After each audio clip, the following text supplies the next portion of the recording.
Future Fast Show. Brought to you by the Club of Amsterdam. Hi, I'm Mustafa Chaudhry, a technology expert at Prisma Analytics, and I'm talking with our director, F Schloer, and we're going to be discussing disruptive technologies and their impact going forward. We are now going through a very, very volatile, socially very volatile period of time in which we will have a lot of uprisings, a lot of civil wars, a lot of clashes of cultures, of dogma, of many different areas, and where also a frustration will no doubt come about in how these machines initially are not being used to make life nice for people, but actually to control people, to put this layer of extreme observation and control over the whole planet. And of course, everyone will say that agrees with it.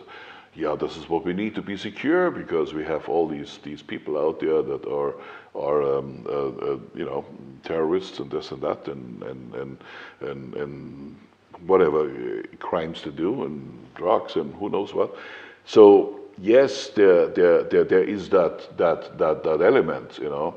But I think in the most part, you know, people will very quickly understand that the types of AI and the types of control functions and the types of observation with these billions of cameras that are everywhere now and everything I write, everything I say, every Twitter message now is analyzed, you know. Twitter just agreed in Russia to move their servers inside Russia so that Russia can analyze all the Twitter messages of their people and what they say and who says it and when they did say it and about what they say it and so on. So I think there will be sort of a quite complex revolt against that controlling factor. Yeah, so we talked earlier about all the good things AI will do and all the amazing things it will do, and now it will create all these technologies in the future that are very beneficial. But there is also some other sides to it that just simply clash with the basics or the basic needs and the basic feelings that the people want to be free in some way. They want to have room to make decisions.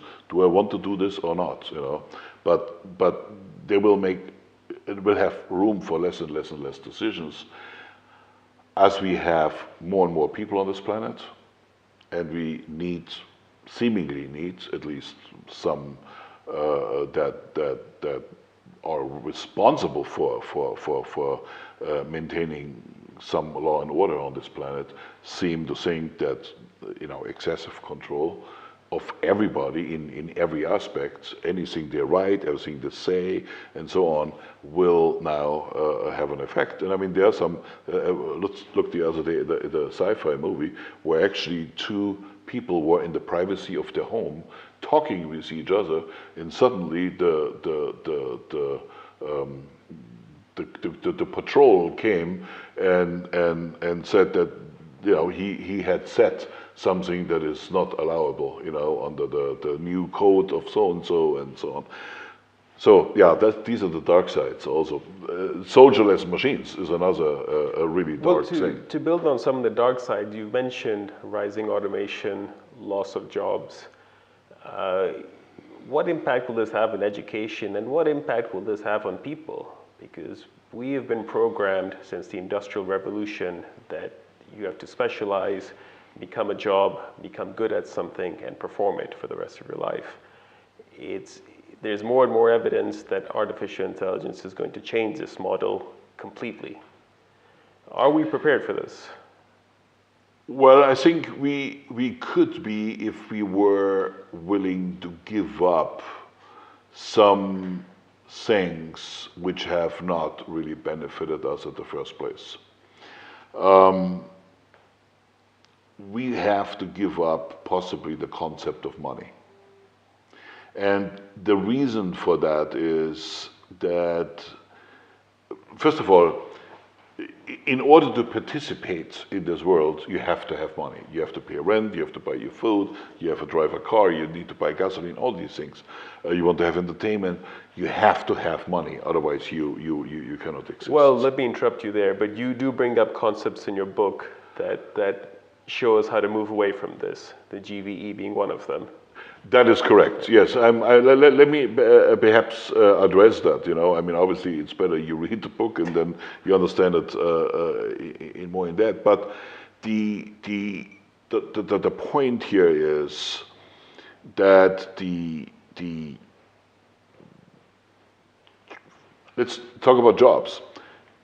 If we are going to ultimately live in a world where jobs are not necessary, or where only very, very few people are allowed to work, to be creative, to be, to somehow contribute to the innovative process of what direction this planet will be taking. So we are 7 billion now, given that there may be, hopefully it's not a major global war with the use of nuclear weapons, then we will not be less than 7 billion. I don't know how many more we will be, but we will not be less. So how are we going to do with 7.95 billion of unemployed people? And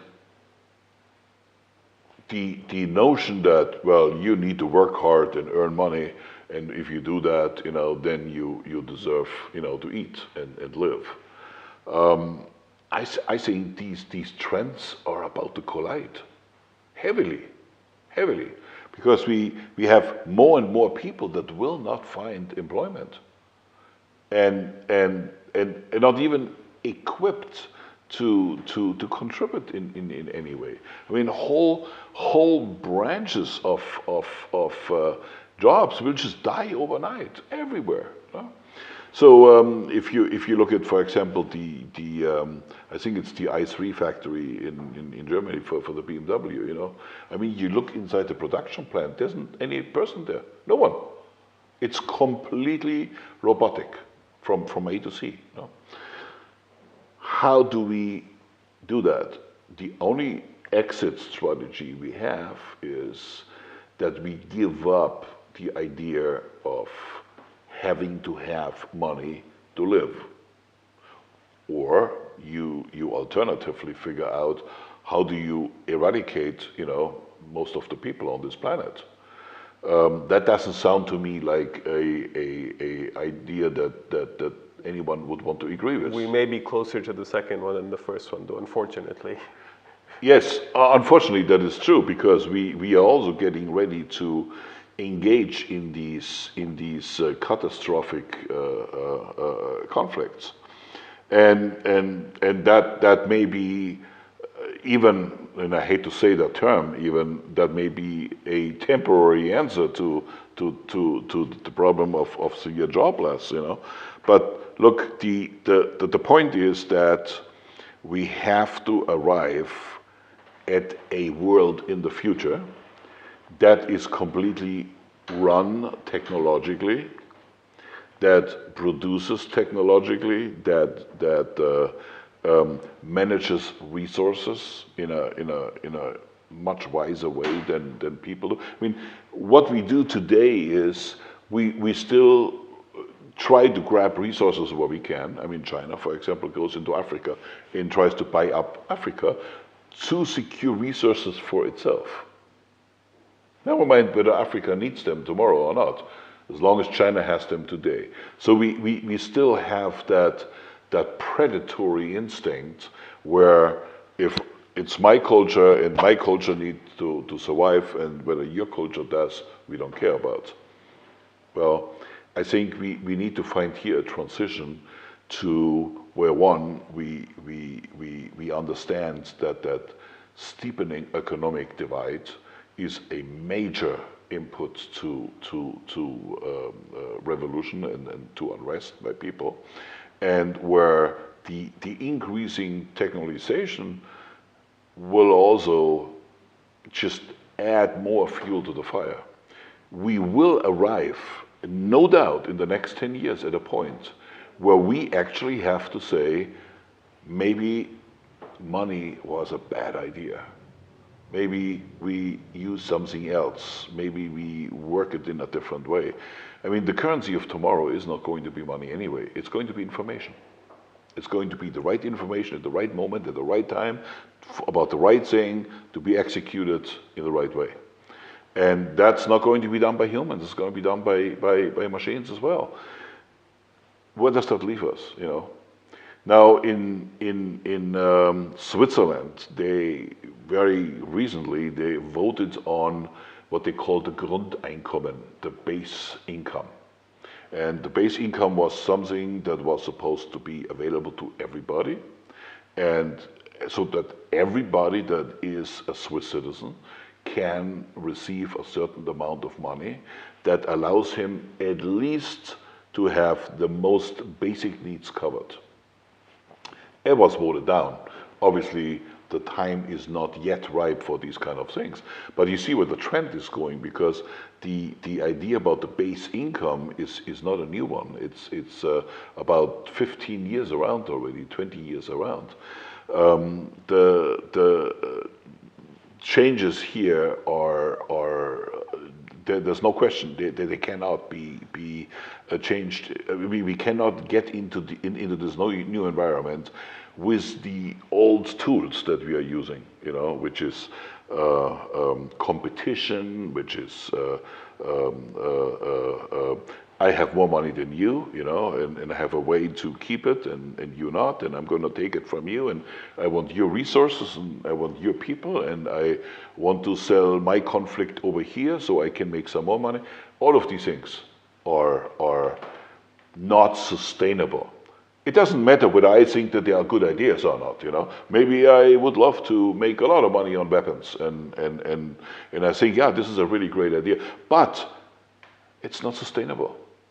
We cannot move into that world we are moving towards with the technologies that we're having today, and still holding on to these concepts, to these ideas. It's not possible.